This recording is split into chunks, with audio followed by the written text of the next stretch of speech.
Hello, I'm Tulu. Welcome back. So, some cool things have been happening, some cool realizations, and some cool healing that I wanted to share with you. I've shared in previous videos that throughout my entire life, I've noticed, but wasn't until later in my life, within the last 3 years or so, that I really was able to put a label on it. But it still happened when I was a child. I just didn't have the vocabulary or the knowledge to put labels on it. So what I have found and now able to label it, not fully label it because there's things that I don't yet understand, but my presence heals people. They could remain silent in my presence, and just my presence with them heals them in some capacity. I think it actually heals like karmic healing. And I've been able to put those words to it, karmic healing, just recently in recent downloads that I've received from Divine. I don't want to get all emotional, but it is a very emotional feeling to know what's happening. Anyhow,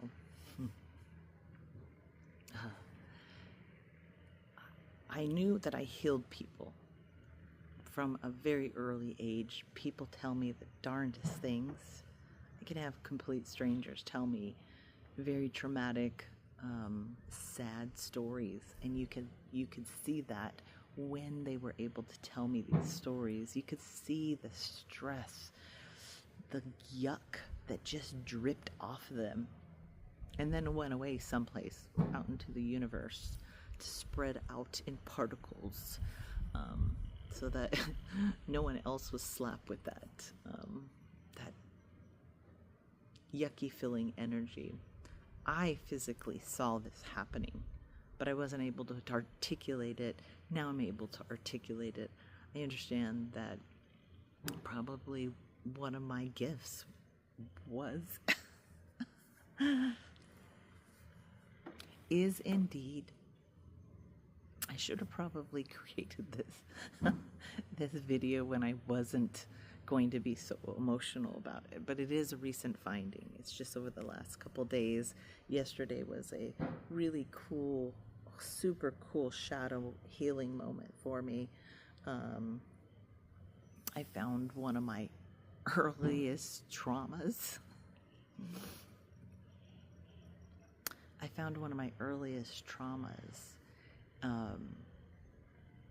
That has been impacting me.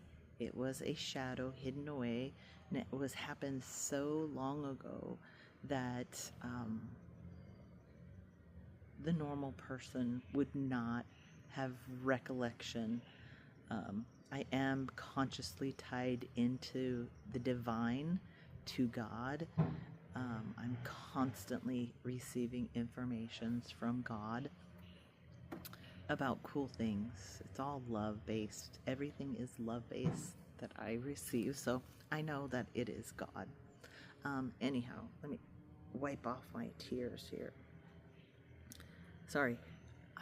I'm tearing up because I'm releasing kind of this energy that's been building up. It's just so exciting to finally see the path that I was meant to be on. So back to I'm going to share this cool healing. It's a shadow work that I did. I actually think this same trauma impacts many of us walking around today. So sorry if there's family members that will watch this one day, but they know I take things kind of with a grain of salt and like, ooh, it's a learning opportunity. So hopefully they're not going to be offended that I'm going to say this. So my parents are no longer around, but for me to really ask them in confirmation, did this really happen? And I actually don't even know if they would tell me the truth, because it's kind of, it's, it would be a big thing for them to try to admit. But I think the download that I received yesterday was them helping to confirm this information. So I was there. I knew there was a trauma still hanging out that was impacting me, and the result of that is feeling the need to belong, the need to be wanted. I'm going to say the word wanted, not belong, wanted. The need to be wanted. That's the base level trauma that I was experiencing and have been impacting my entire life, is the lack of being wanted. So I tracked, when in shadow work, you try to go back into time at the earliest time that you would have experienced that particular trauma of not being wanted. So my family history story is my mom was a bartender in the town that I grew up in. It was an old cowboy town. At the time, it's grown up and expanded way beyond cowboy arena time. It's really not cowboyish anymore. Plenty of trucks, but I digress. Anyhow, so kind of slow-paced cowboy town. There was also an Air Force base, a couple of them, but in this particular town there was an Air Force base. So it brought in a lot of airmen and other type of military people that would visit that base. So maybe a lot of transient people coming in for a couple years and then leaving, right? So my mom, love my mom. She's an amazing creature. Hi, Mom. Well, she has a history of being kind of fast-paced and living life how she wants it, how she wants to live life. Kind of, sorry, I got something in my eye. Oh, God. She kind of lived life like, love them and leave them. I don't think she really had long-term boyfriends. Before she met my father, she was married once. The marriage lasted very short. Like, I think they were divorced or separated within inside a year. My mom had a son, my older brother, from that relationship.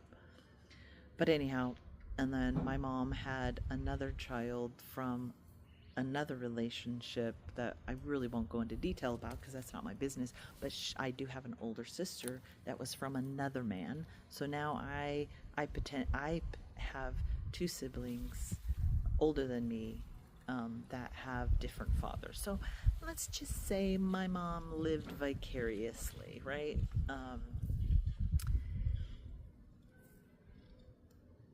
And being a bartender in this town where you had a lot of people come and go, she enjoyed that lifestyle. So she had multiple men that she would see whenever she wanted to. And in comes my dad one day in the bar, and she looked over at him, and she did tell me this story. She looked over at him and said, "That's one good-looking man right there. I'm gonna marry him one day." She said something like that to herself. And so my mom started working on that. And this didn't mean my mom stopped dating other people. This is where I'm going to insert, I think, what happened. My mom didn't stop dating other people. And she met my father. She started dating him. It didn't take long for my mom to have sexual relationships with men that she found interesting. And all of a sudden, she became sexually active with my father. And about 3 months later, she discovered she was pregnant. Now, my mom already had 2 children. Most likely both children were out of wedlock. The first one might have been after they got married, but I don't know. She was married in that first one. The second one, she was not married. So I'm telling you this to build up to this moment of stress when she realized she peed on a stick, or however they did it. The rabbit died back in 1969. Actually, it was not, she found out I was pregnant. She was pregnant in 1968, probably in like late fall or late winter. And I can only imagine my mom's mindset when she found out she was pregnant with yet another child outside of wedlock.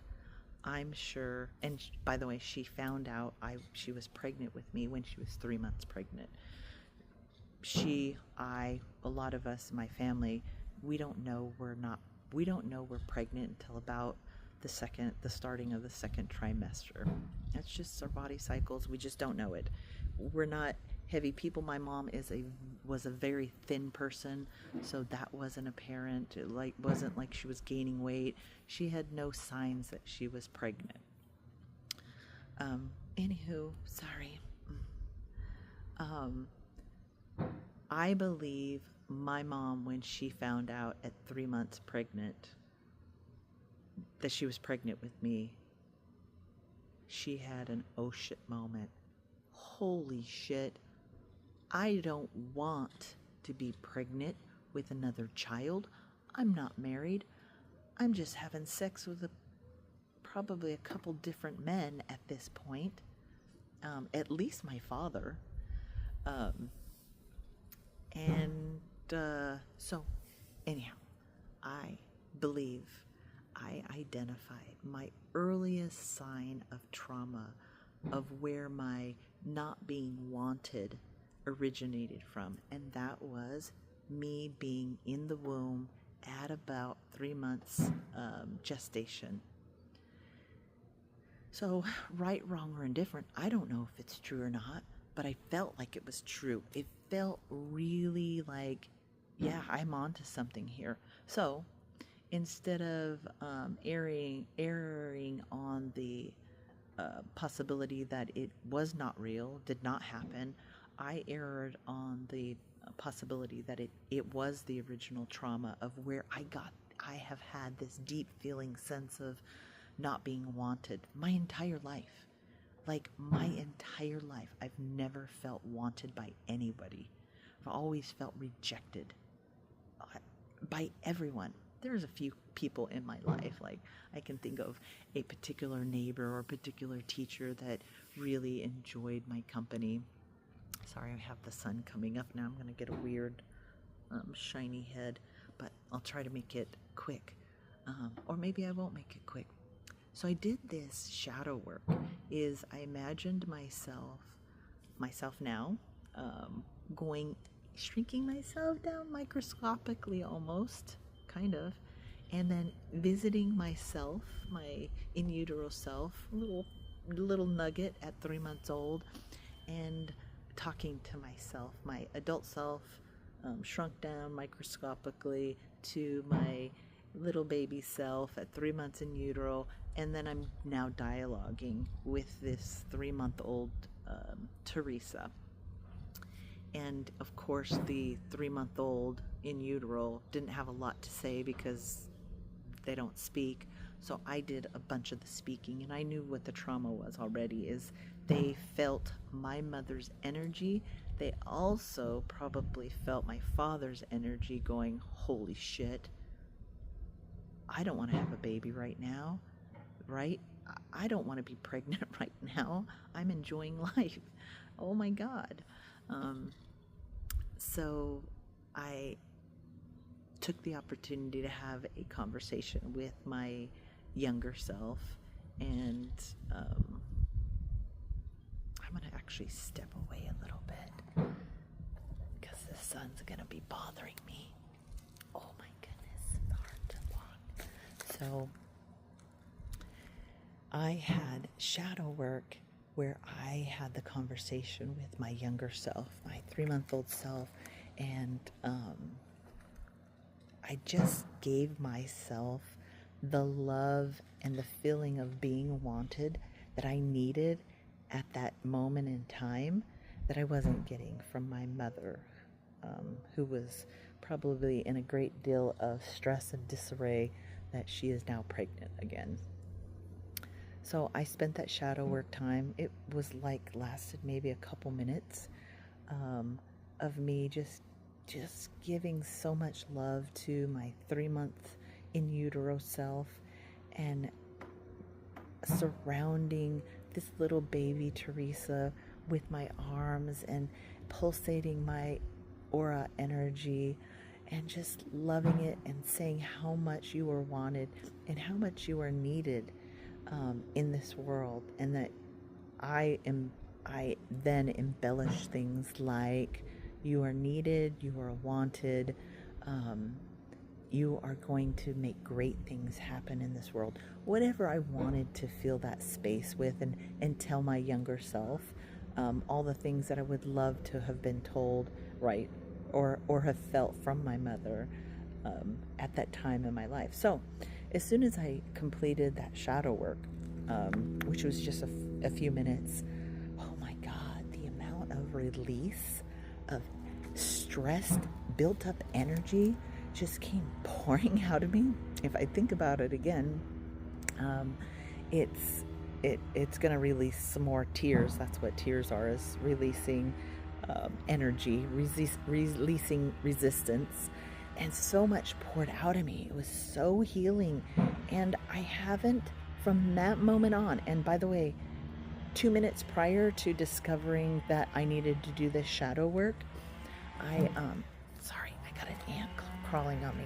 3 minutes before discovering I needed to do this shadow work, I was dealing with yet another moment of being rejected and unwanted. It's in a corporate setting, and I don't need to go into those details, but it doesn't matter because it really is just a pattern that I've lived throughout my life of not being wanted. And no matter how wonderful I've been, no matter how many great things, no matter how many things, how much money I've saved a company with my ideas and innovation, right? Still the feeling of not being wanted. That was not just in my corporate life, but it was in my personal life as well. So at that moment, I was dealing with such a feeling of grief and disappointment and sadness that, again, Teresa, you were not wanted. So I believe God sent that message to search further, to go deeper of where you were first not wanted. And through that's where I found in utero. So I did the exercise immediately, like a 180 feeling after I did the shadow work. And I have been living on cloud 9 since then. I normally live on cloud 9 a lot, but none of the stuff that was bothering me yesterday morning, none of the stuff that was bothering me 2 weeks ago, I could purposely bring those things up and I'm not impacted by it. It's absolutely amazing. So I'm sharing that story with you in a very long-winded way, by the way. If you haven't guessed, I'm just long-winded.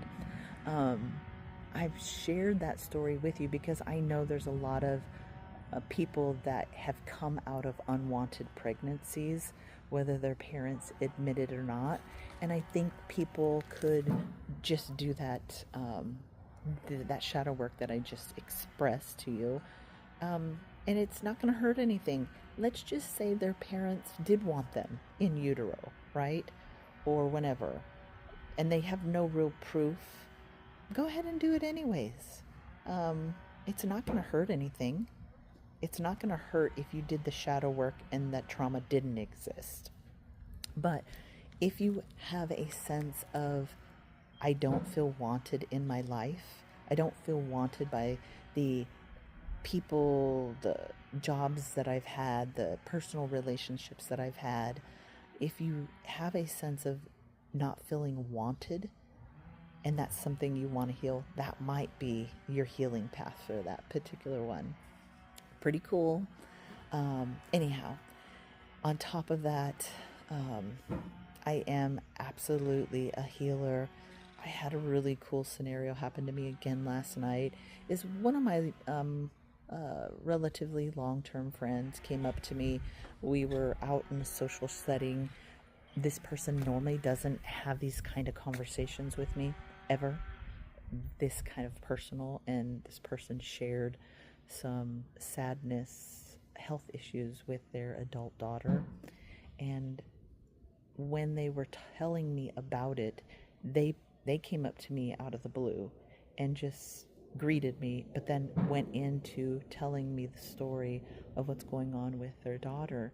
And I'm listening, because this is what people do to me, do with me. I don't consider it to a bad thing. I actually love it. He came up and told me this scenario about his daughter having a terminal illness, and I was literally shocked. I had no knowledge of it, and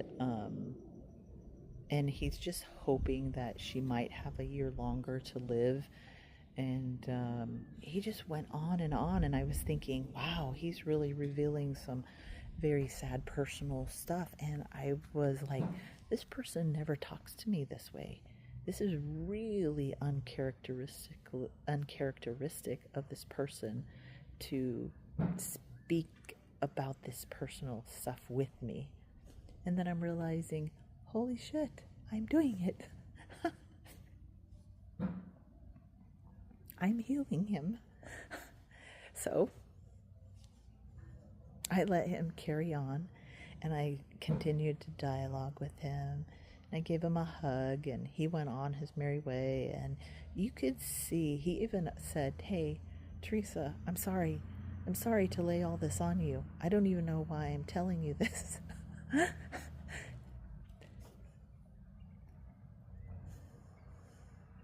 And in my mind, I knew why he was telling me this. Whew. Because his guardian angel, or his soul self, told him to go tell Teresa this. Go offload your sadness. So I've got people pulling up. I'm not going to be able to record much longer. I want to leave this with you there. And I've got so much cool stuff coming your way, coming my way, that I want to report on.